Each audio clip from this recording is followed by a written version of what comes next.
Coming in from the state of Bihar, JDU youth leader Saurabh Kumar, who has been shot dead last night when he was returning from a wedding function in Patna. There have been 4 attackers on a bike that opened fire at Saurabh Kumar, and thereafter he was taken to the hospital where he was declared brought dead. However, when it comes to upon the death of the JDU leader that has been reported, let me get a quick reaction from Saket. Saket, इस पूरे घटनाक्रम के बारे में बताइए, आखिरकार क्या हुआ सौरभ कुमार के साथ? देखिए, पटना से सटा हुआ ये इलाका है पुनपुन, जहां पर एक शादी की रिसेप्शन से लौट रहा था सौरभ कुमार। जेडीयू का युवा नेता है और उसको 4 जो हथियारबंद अपराधी है उसने अंधाधुंध गोली चलाई सौरभ कुमार और उनके साथ एक और शख्स थे, जिन पर दोनों को गोली लगी। सौरभ कुमार की मौत हो गई और दूसरा जो शख्स है वो अभी भी हॉस्पिटल में है, उसका इलाज चल रहा है, लेकिन स्थिति उसकी भी क्रिटिकल बताई जा रही है।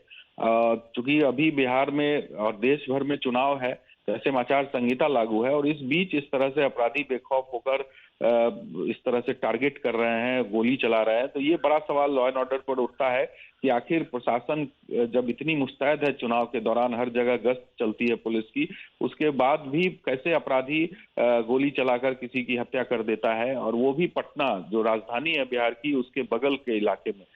चूंकि अब इस चुनावी दौर है तो ऐसे में इस पर सियासत भी तेज हो गई है। मीसा भारती जो लालू यादव की बेटी है वो भी जो स्पॉट है वहां पर रात में पहुंची थी, उन्होंने लोगों से बात की, परिजनों से बात की और अब सरकार पर आरोप लगाया जा रहा है। हालांकि पुलिस इस पूरे मामले की छानबीन कर रही है, जो संदिग्ध है उनकी पकड़ धकड़ के लिए छापेमारी भी चल रही है। अब देखना होगा कि क्या एंगल है, क्या चुनावी रंजिश है या क्या किन वजहों से सौरभ कुमार की हत्या की गई है। ये जब तक जांच नहीं होगी तब तक कुछ बताना मुश्किल होगा। पुलिस की तरफ से अभी तक फिलहाल कुछ कहा जा रहा है क्या साकेत? पुलिस ये कह रही है कि वो जांच पड़ताल में जुटी हुई है, जल्द जो अपराधी है वो पकड़े जाएंगे। जो सीसीटीवी फुटेज है उस इलाके में उसकी भी छानबीन पुलिस कर रही है कि आखिर कौन लोग थे। और सबसे बड़ी बात है कि जो चुनाव का समय चल रहा है, तो ऐसे में क्या कोई चुनावी रंजिश की वजह से इस तरह की घटना को अंजाम दिया गया, ये तमाम जो बिंदु है जिस पर पुलिस जांच पड़ताल कर रही है। फिलहाल पुलिस के हाथ खाली है, लेकिन छापेमारी पुलिस जगह जगह कर रही है अपराधियों को पकड़ने के लिए। जी, तो इनके साथ क्या और कोई लोग थे जिन्हें निशाना बनाया गया या टारगेट किया गया था, या सिर्फ सौरभ कुमार को मारा गया?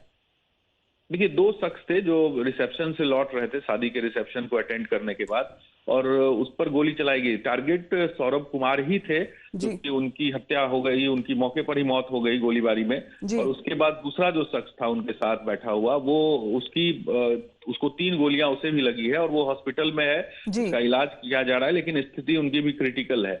तो 2 लोग थे जिसमें सौरभ कुमार। चलिए, लगातार आप हमारे साथ अपडेट शेयर करते रहिएगा। जहां तक अगर पुलिस की पड़ताल के बारे में बात की जाए, this is a JDU youth leader who has been shot dead near Patna, whereas when it comes to Meesa Bharti also seems to be have been visited that spot. With that, we head into a short break. You're watching Times Now.